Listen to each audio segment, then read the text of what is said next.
Well, I'm John Travis here with Michael Arloski. I'm in Novato, California. It's November 4th. I always forget to look at the Fifth, calendar right before we start. fifth. 5th, yes, the 5th, because it's election day. And you are in Colorado. Exactly where? Fort Collins. Fort Collins, yes. Okay. I, for some reason, thought you had moved um, from Fort Collins, but yeah, No, you're. we're still in Fort Fun. Aha. How's it get that name? Being a college town. Oh, okay. Colorado Yeah. State University's here. I didn't know that. Yeah. And actually, we are one of Welcoa's well cities. Aha. It's really easy to be well here. Yes, and you just told me you're from Wellsville, Ohio. Where it's more challenging to be well. And I was musing on the fact that I'm from the opposite northwestern corner of Ohio. Bill Hetler's from the northeastern corner of Ohio, and Uh-huh. Albert Dunn was born in New Paris, which is in the Oh, southwestern corner. we've got it So covered. Ardell is the outlier. Wow.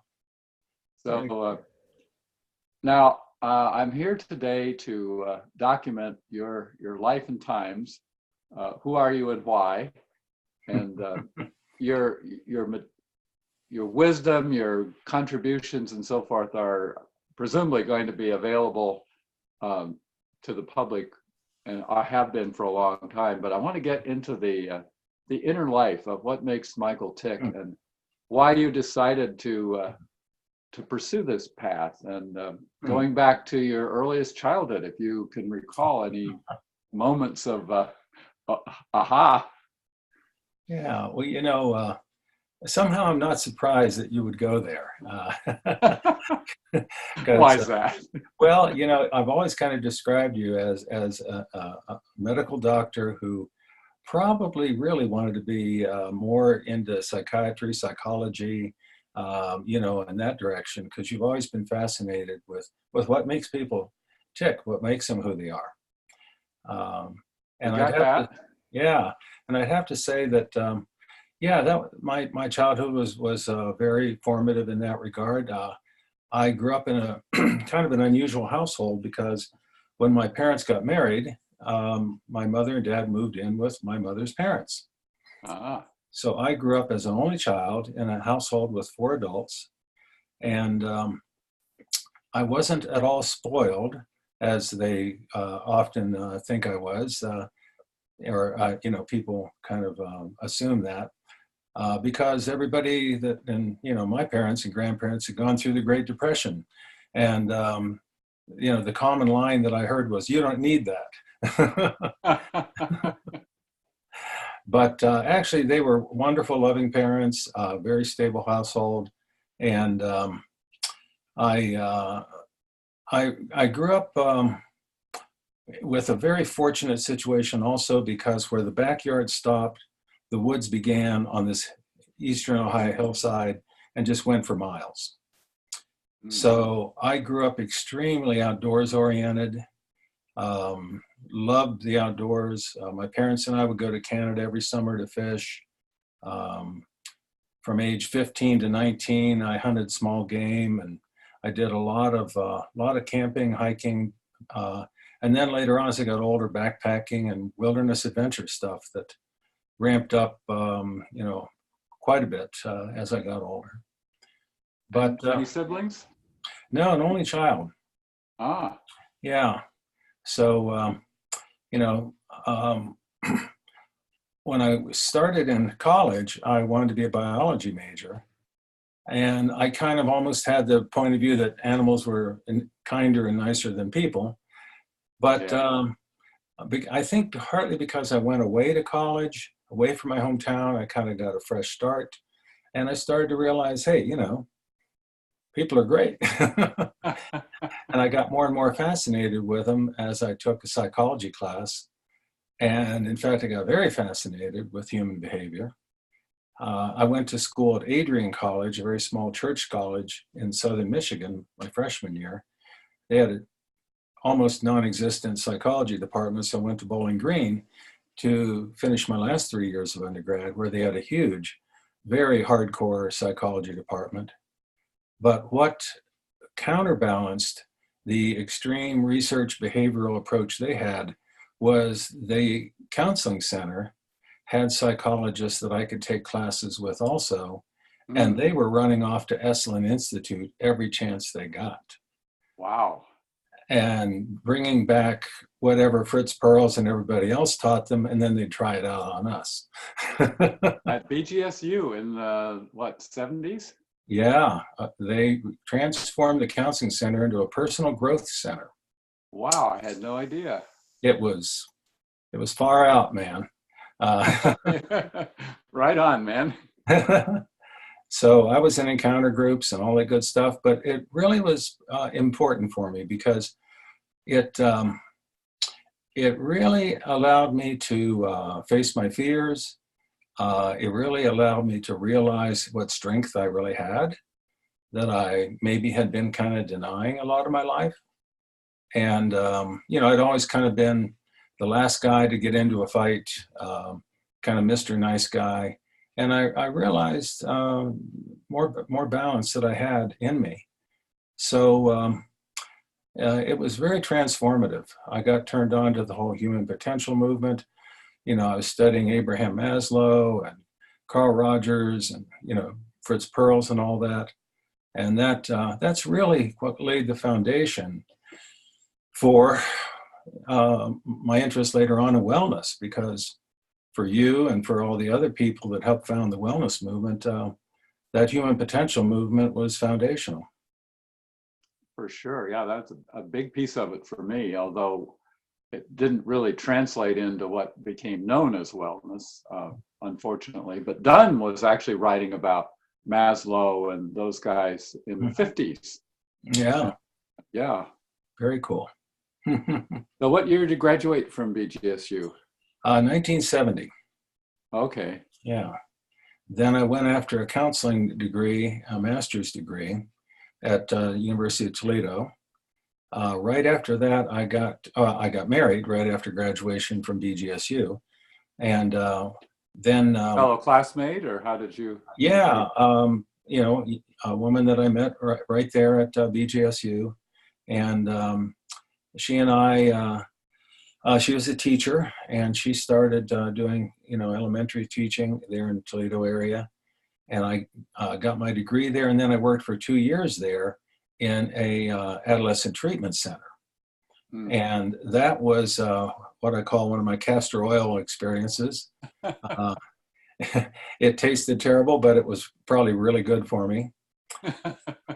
And I learned what I needed to learn in my doctoral program. That real life experience was a real teacher. Yeah. So then I went to Ohio University for my doctorate. And again, I was really fortunate. I came to a program in it was actually in the School of Education, but all of the professors were licensed psychologists. And so in addition to that, the way the graduate school worked was if you were admitted to graduate school, you could take classes in any department. So in addition to the counseling curriculum, I took the entire psychotherapy and psychopathology series in the psychology department as well, and worked with one of Carl Rogers' students there, Dr. Snyder. So I got all that, plus in this counseling program, what was really, again, a fortunate opportunity. One of the professors and one of the grad students got heavily involved in biofeedback. Oh, yes. And so I learned all about biofeedback and the whole mind-body connection and that whole holistic kind of approach. And I got so involved in that later on I actually became president of the Ohio Society for Behavioral Health and Biofeedback years later. Oh. Yeah. So I got real heavily into that, as well as more work in Gestalt therapy. Were you doing biofeedback with clients? Oh, yeah.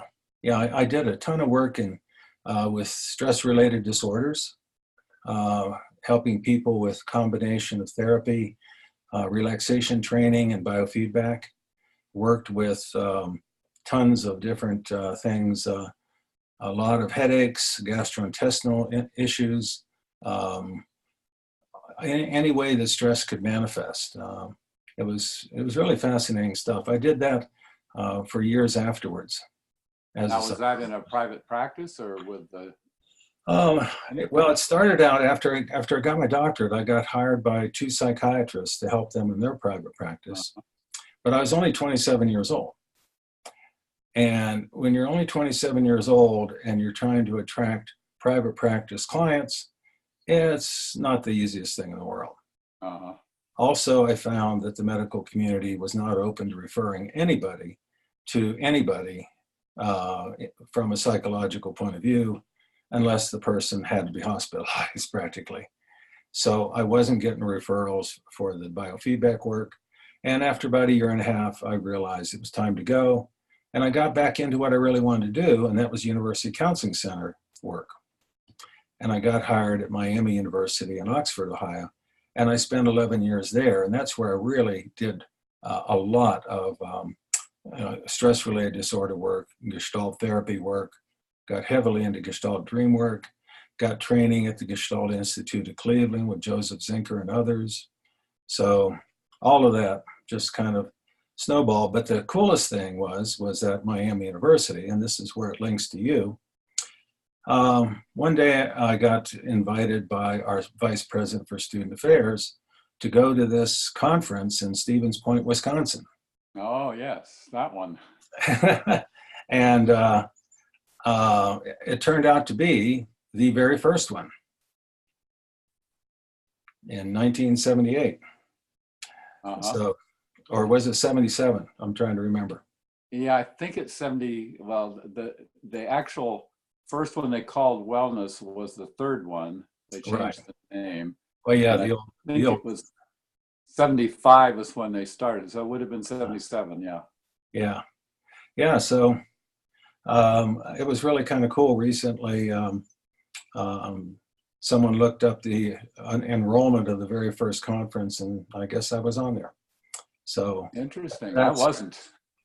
That's where I met you. That's where I met Don Ardell and everybody else on the early end of it, and got inspired, to say the least. I don't think I got there till 81. It was after our wellness came out. Okay. So I probably saw you then in 82 when I got there. Yeah. But I do remember meeting others. Yeah. Well, I remember more specifically a small conference to the west of Milwaukee, where we both were. And I've forgotten the woman's name. Wellness and Spirituality Conference. Yeah. This woman had set up, and don't remember anything about the conference, but I remember sitting in the car with you at sunset, having this heart-to-heart talk about our lives and wellness. That is the only memory I have of that whole. I remember you and I trying to find something good to eat, and we ended up at the world's worst Chinese food restaurant. I didn't remember that. Oh, it was, all the food was gray. Well, so then you eventually wound up in Colorado. How many steps in between there? And oh boy, yeah. Well, there was sort of a whole transition there. Remember me saying a long time ago here that I was very outdoors oriented and loved all that? Well, I was very aware of how two things. One, how contact with the natural world promoted personal growth and wellness, and very much aware of how our way of living affected the environment, all of our behavioral and all of our lifestyle choices. So 20 years ahead of our time, my former wife and I got inspired by Vance Hartke from the Global Tomorrow Coalition to form a wellness, environmental wellness organization. And so I'd been presenting at the National Wellness Conference on that topic. And we gave it a go, although unfortunately we really didn't know enough about how to set up an NGO, a non-government organization. We didn't know enough about how to set up a nonprofit. And despite Vance Hartke connecting us with some figureheads that would be on our board, we didn't really have any actual concrete support to get it really rolling. And so it became a true nonprofit. I know about them. Yeah. So we had to eventually let it go. But in the process, we thought, well, where do we need to be where we can be near, nature and an attractive outdoor place and also near population? And the Front Range of Colorado was a natural. Yeah. So that's how we got out here, and have never regretted arriving. And what year was that? That was 1990 that we moved out here. Uh-huh. Yeah. And now that was with your first wife? Actually, that was with my second wife. Uh-huh. I am now, I have third time being the charm. I'm now with Deborah, my third wife, and I think I really am very fortunate at this point. Yeah, it took me three tries too. And even though she won't marry me, we're going steady. So I have. Oh, hey, just like in high school, huh? Yeah, just like high school, At 76, we were both 76 when she agreed to go steady after 8 years. We didn't want to become like old marrieds, so. Well, good for you. Last time I saw you two together, you looked extremely happy. Yeah, it's been wonderful. Mm-hmm. So you're now in Colorado and at Fort Collins, and what unfolded there? Well, what unfolded with combination of the Earth Project, as we called it, not really flying, and the fact that there was a therapist under every rock in Fort Collins, it was a real struggle to get things rolling financially, and I got attracted to coaching. This was 1996. And you got to remember that the International Coach Federation was only founded in 1995. Now, is that Pat Williams?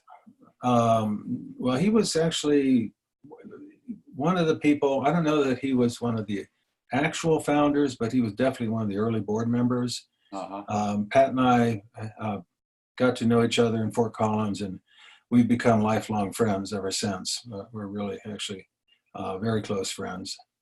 But, great, I've lost touch with him. So he's in Fort Collins? Yeah, I moved back to Fort Collins. Yeah. I have to track him down. I may add him to this collection too. Oh, yeah. So got into coaching. Yeah, so I got trained in 1996 in life coaching through the Institute for Life Coach Training. Realized, despite all these years of clinical work, it was definitely different than therapy and counseling. That coaching was different. And what I started to realize right away was, oh my goodness, if we put together wellness and we put together coaching, we can really reach people here with people that are that don't have to have a advanced degree to help them be effective at changing their lifestyle. And so I started doing presentations and writing about that in the late 90s.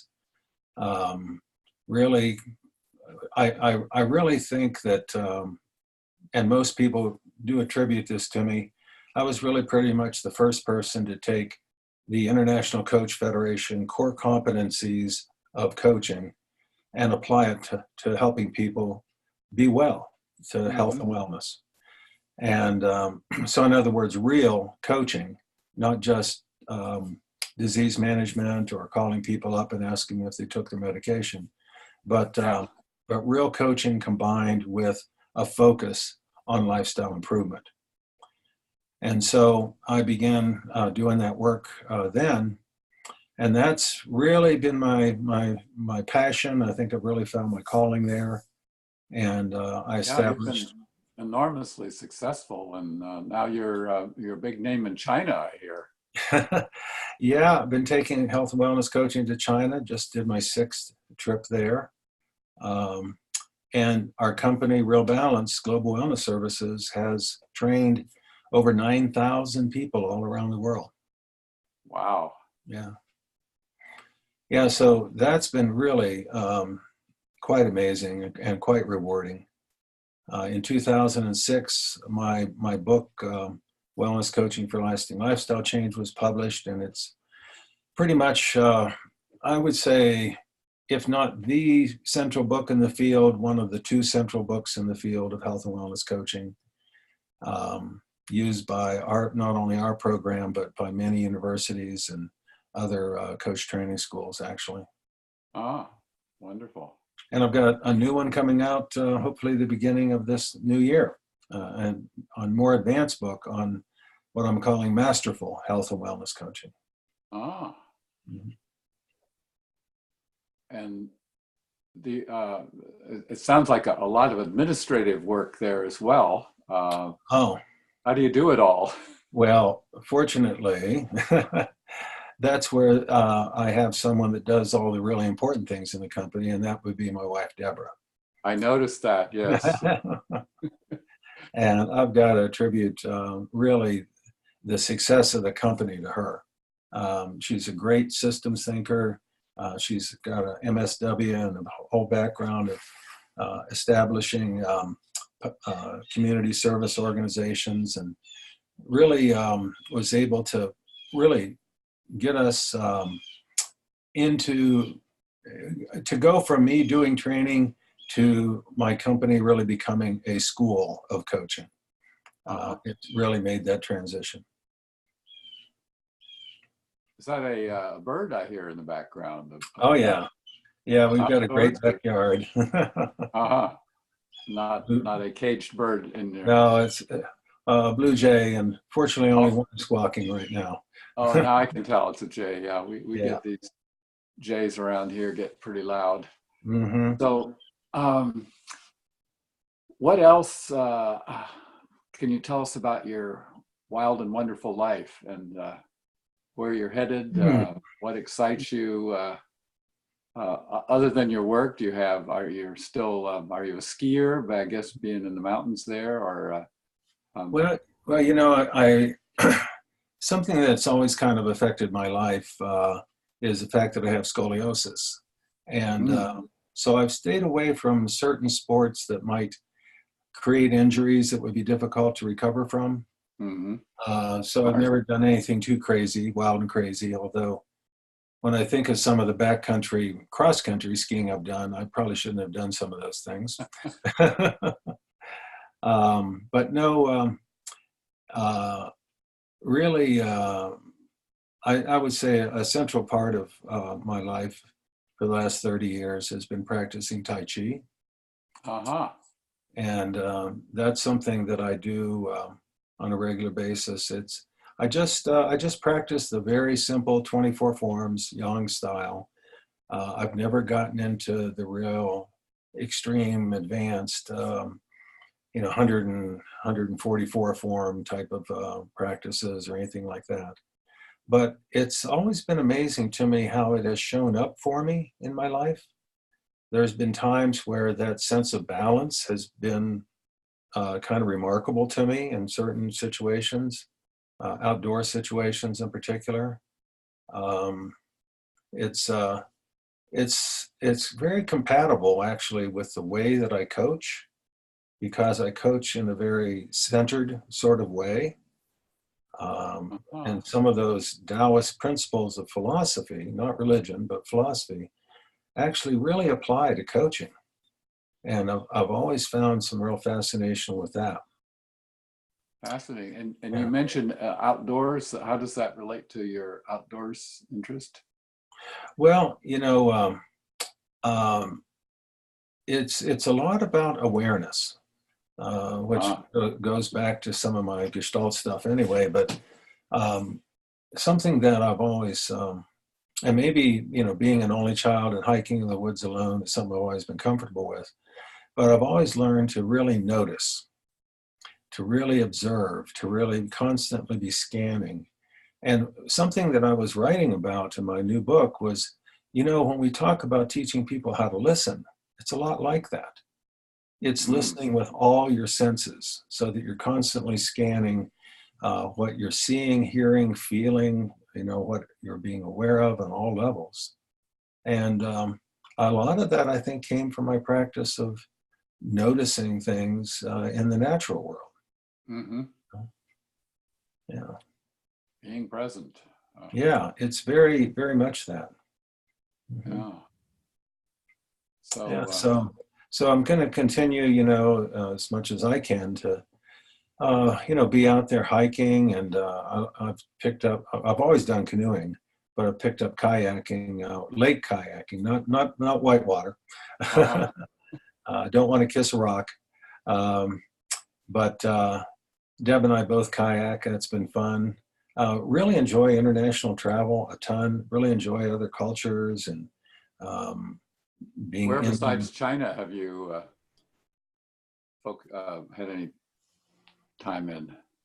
Well, I've done training at least 3 times in 4 different trips to Brazil.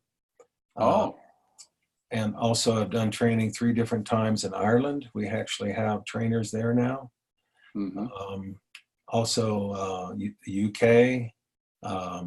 And I've traveled quite a few different countries in Europe. Also, of course, in China, 6 different trips there. Another time in Thailand, another time presenting in the Philippines. So, Getting you know, around. yeah, it's kind of fun. My son gave me a world map that you can see behind me there, and Uh-huh. Oh, you got pins in it? well, they're little magnetic things, little magnetic Oh. pins. It's pretty cool, and the red ones are for where I want to go, and the blue ones are where I've been. And so it looks like I'm going to be going to Finland in March rather, and taking wellness coaching there. It's amazing because, kind of like I'm sure you've experienced, somebody on the other side of the world gets a hold of your book, uh-huh. and then they say, "Oh my goodness, this is what I've been looking for. This has helped me so much work with people," and that's just one of the most rewarding things ever. Great. Well, you're very well rounded, Michael. I gotta say. And what is your take on the looming global crisis of the climate, and Mm. how, if any, does that play Ah, out in your life and work? And yeah. Well, having been in the environmental wellness area, a long time. right, I mean, quite frankly, what we were doing in the Earth Project is what a lot of organizations and companies are constantly talking about now. and How the should have way, been doing then. yeah, how the way we live our lives affects it, Yeah. And, I think it's something that when we think about lifestyle, we're always looking at, okay, what affects our health, and what is our choices, and what can we do about it individually, and what can we do about it collectively? And individually, I think we all have to kind of take responsibility and say, okay, how can I be a lot more conscious about my choices of what kind of food I eat, my choices about how much carbon I'm producing by driving everywhere instead of getting there under my own locomotion power. Um, just all of these things that we do that send the message to the bigger system that we require more fossil fuel, that we require more pesticides on our crops, or send the opposite message. So there's that big, huge wellness lifestyle component. And I would love, I'm not ready to do it again, but I would love somebody to pick up that mantle in the wellness field and really start hitting home on that. that's not going to just turn it all around fast enough. I mean, we need, you know, collective action also, where people are influencing politicians to make choices that are going to support, you know, a healthy planet, and people have to vote that way, you know. But I would love to see the wellness field not just look at cost savings for some corporations, you know, healthcare plan, but start thinking bigger. Start Yeah. thinking about the whole planet and everybody's responsibility there. And you know, you add up enough small steps, and maybe it'll make a difference. Mm-hmm. Mm. Yeah. But the whole wellness trip has been pretty amazing. You know, I remember when we were getting started, people were saying, "Well, when the jogging craze is over, wellness will be done." Oh. Well, the word jogging phased out pretty quickly, but That did, yeah. it was interesting how that word had a short lifespan, but the Mhm. phenomenon is still there. So, Oh yeah. and what are your thoughts on? I assume you read Donne back in the Dark Ages, or Well, you know, to some degree, but I would say more. I picked up on what pretty much you and Ardell did with it. You know, kind of where you took it further, and um, I I don't know remember. if I took it further or not. I feel like he was so far ahead of everybody in the 50s. Yeah. I went back and reread it a couple of years ago and was Hmm. shocked at how far ahead of anywhere we are now he Hmm. was, 70 years ago. And would like to get the book republished. I tried to get permission from his granddaughter Oh to wow. be copyright. It's unclear what the copyright status is. We have Uh, PDF versions of it, but to get a mhm. print version, because the ones on Amazon can go up for up to $200 when they're Oh, there. oh, yeah, you can find them. But Yeah. the what I call the dumbing down of wellness in the 80s with corporate, well, it was the medical system. Dunn's was mental, emotional, physical, and spiritual. Yeah. That's what touched me, but it turned into just the physical. So, Well, what's your perspective on that phenomenon? And well, you know, where it's kind of gone, it's been really interesting. I think you're right. There was not just a dumbing down, but a kind of a tunnel vision Mhm. effect that started happening with a lot of programs, especially in the workplace wellness area. A lot of places just became cost containment programs. They just became weight loss programs. They just became health risk reduction programs. And I will never forget, I was at the American College of Lifestyle Medicine's, one of their early conferences, and they had Dee Eddington as a speaker. Mhm. And the people there, who were mostly MDs, had no idea who he was. They didn't realize that he was, you know, the director for so many years of University of Michigan's Health Management Research Center, had done all the big, he didn't originate it, but did all the big research on health risk assessments, HRAs. And he stood up in front of this audience and said, 12 million HRAs delivered, I wish I could take them all back. Health risk Wow. analysis has been a complete failure. And I was just blown out of my chair. Huh? And I mean, you know, to me, this was like the Pope renouncing Catholicism. You know?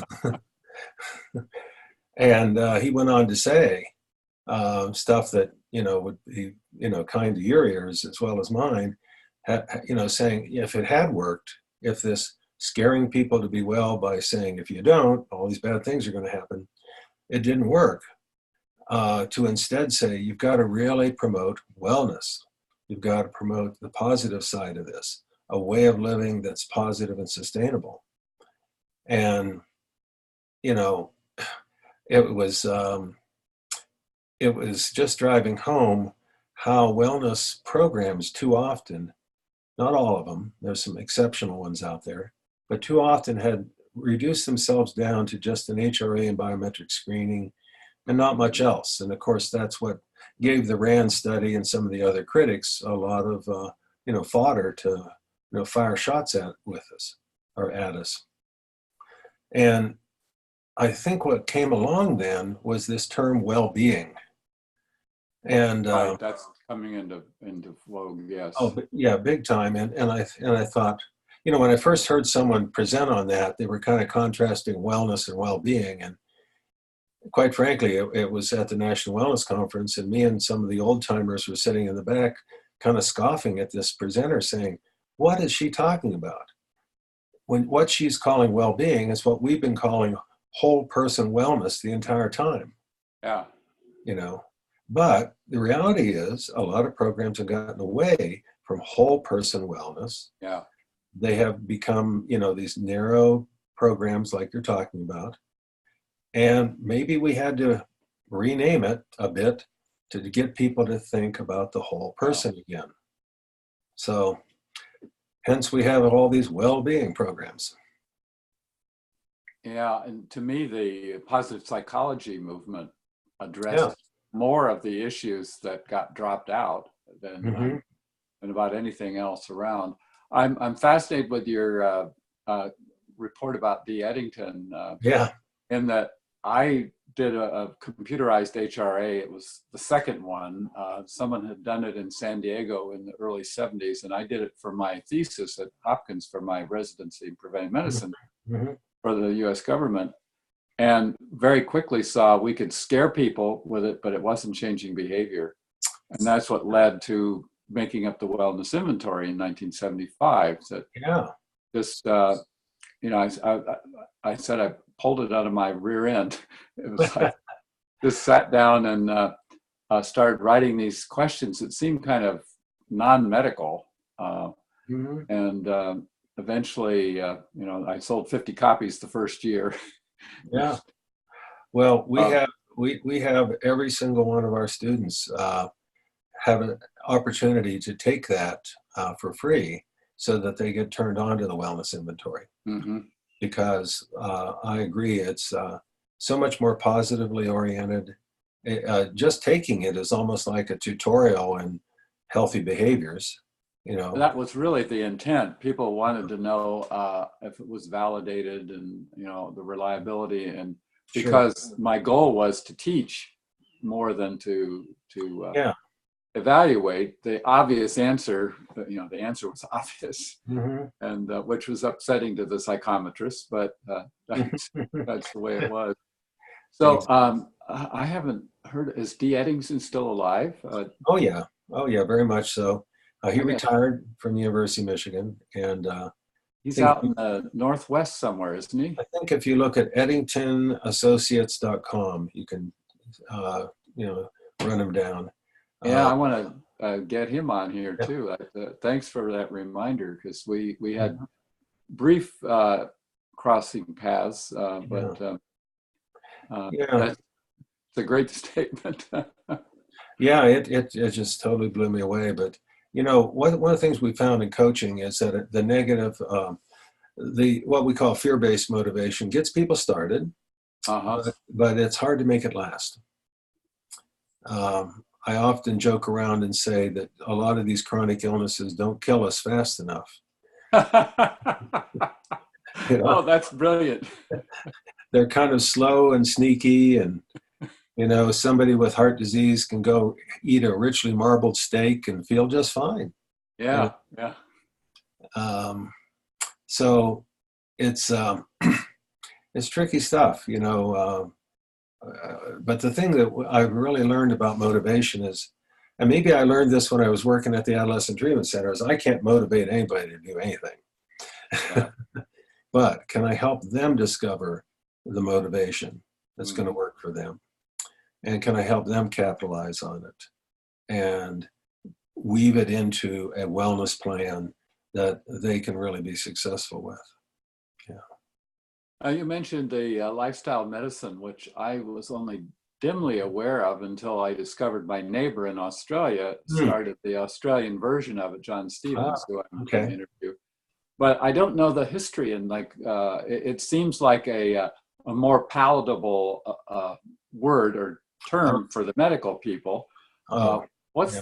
What's your knowledge of how did it arise and who cooked it up? Oh, yeah, yeah. Quite frankly, you would love this stuff.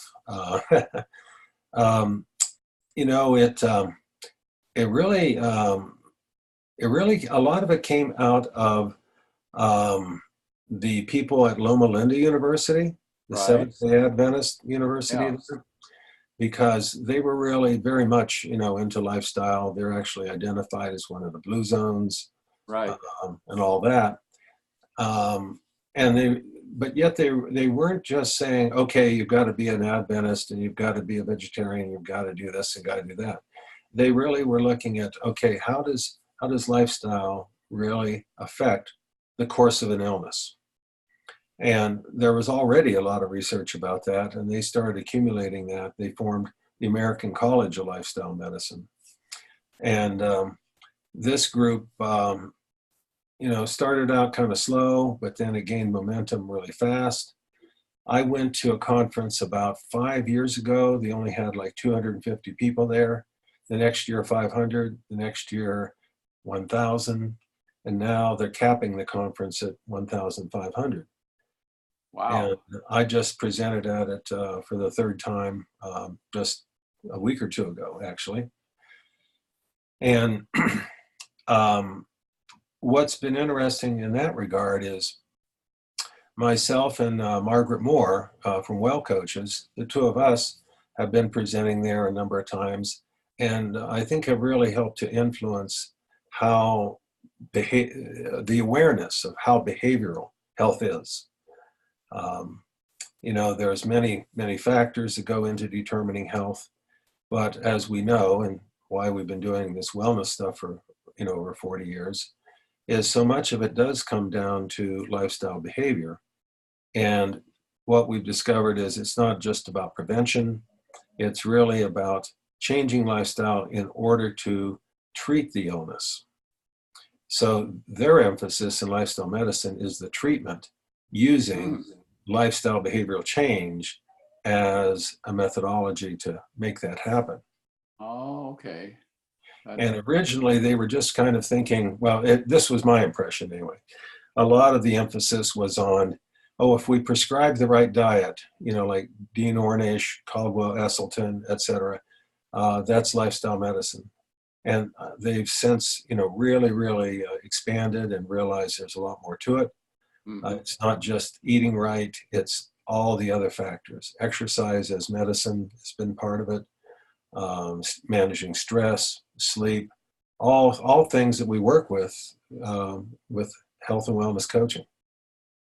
Well, I finally summarized my work with the 6 words and you're one of the first people to pick up on it was the currency of wellness is connection. And Yes. that's what Dean Ornish discovered, I believe. Oh, This very is much. hearsay, that his groups were actually a bigger factor than the diet.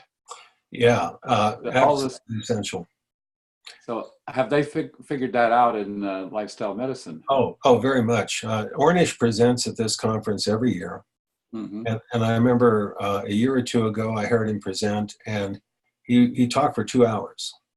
And Wow. the first hour was, here's all the research, all of his heart disease reversal research that has been absolutely validated, peer-reviewed journal articles from the AMA and everything else. So he laid that foundation, and then he spent the whole second hour talking about love, Ah. love and connection. Uh-huh. Yep, and how powerful and important that was. And Yep. was this well accepted, like it was a plenary session, or? Yeah, very much so. Yeah, yeah, and that's only grown. I think there's been a real recognition that it's hard to be well all by yourself. Yeah. Well, And yeah. back when I had the center, we were doing biofeedback, nutrition counseling, fitness Mm-hmm. counseling, and the thing that I cooked up because I'd been trained as a TA, transactional analysis therapist, Oh yeah. was a lifestyle evolution group, which was like a therapy group, but you didn't have to have a diagnosis. In fact, we didn't have diagnoses. Right, right. Where we could get real with each other and form community. And I recognized early on how important that was, and that was Oh, my yeah.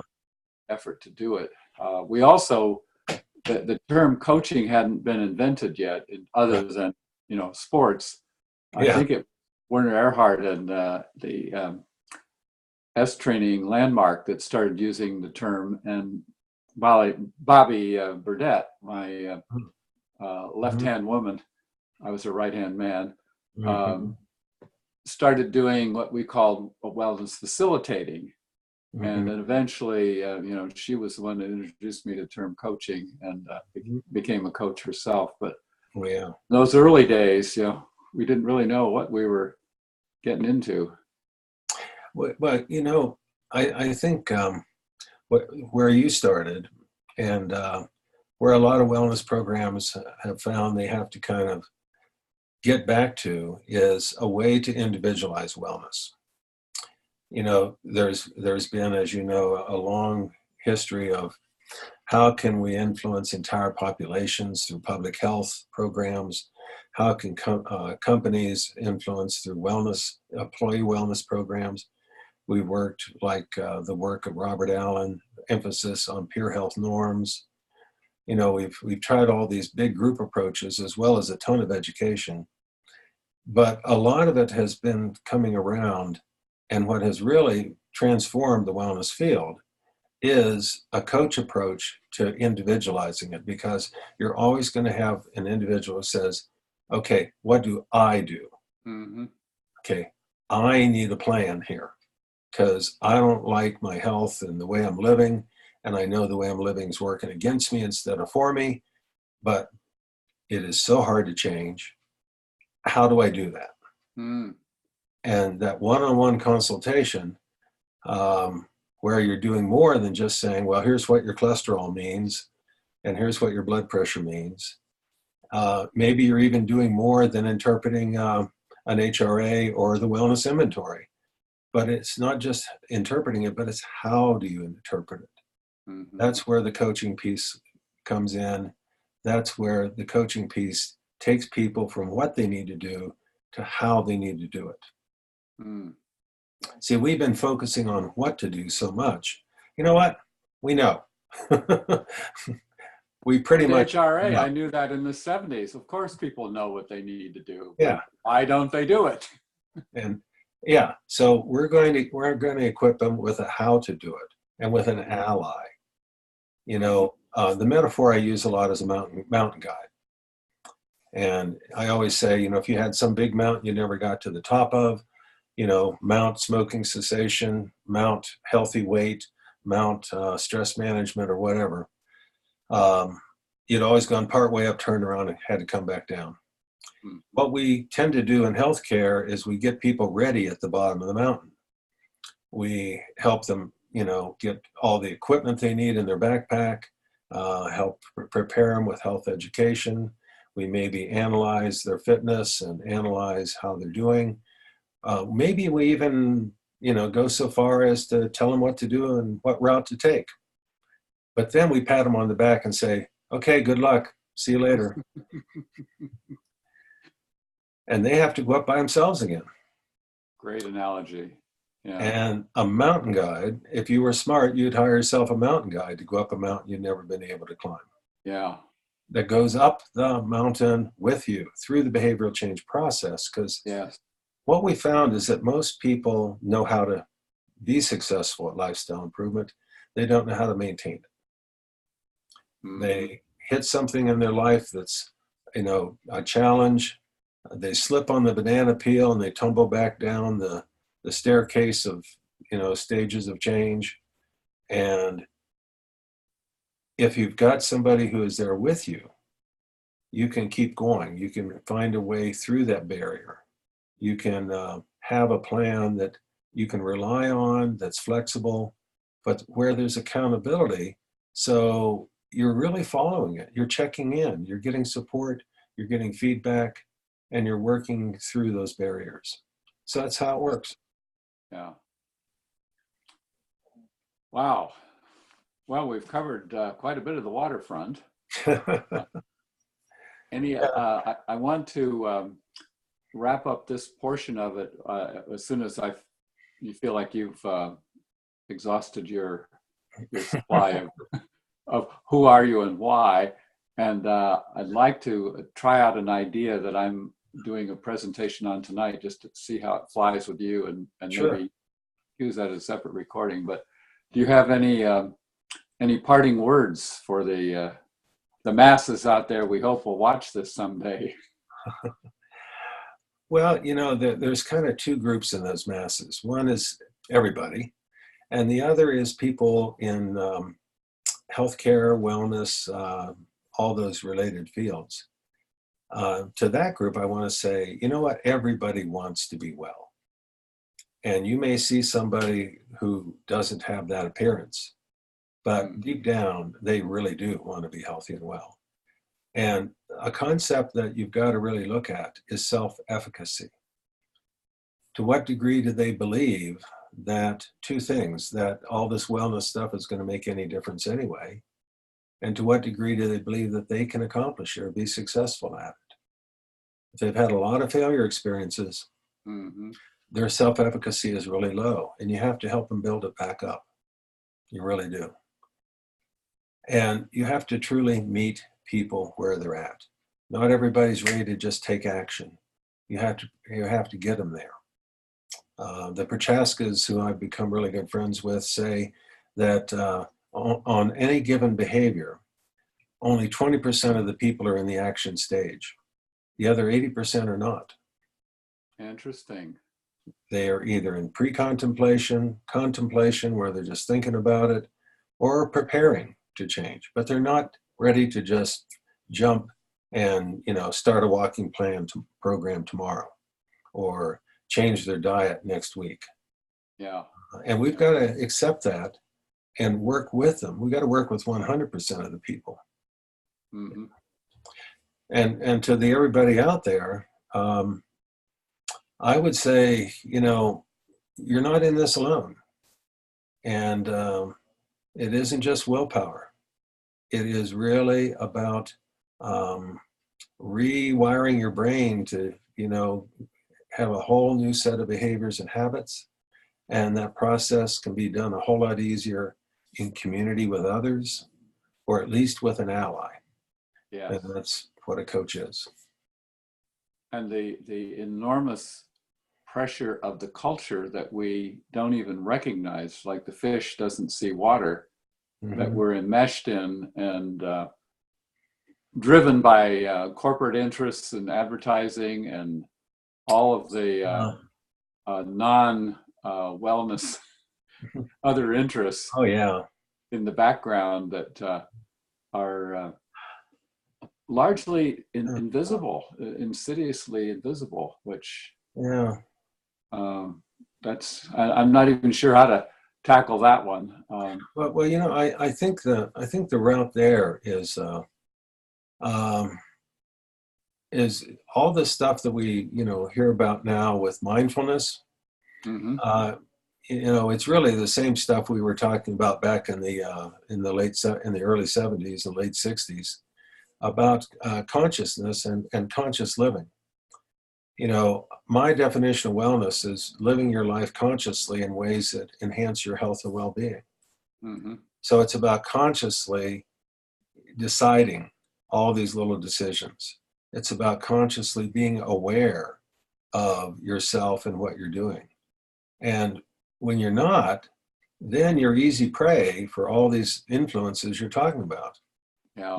You go have dinner wherever that television commercial suggested. You order the same old stuff,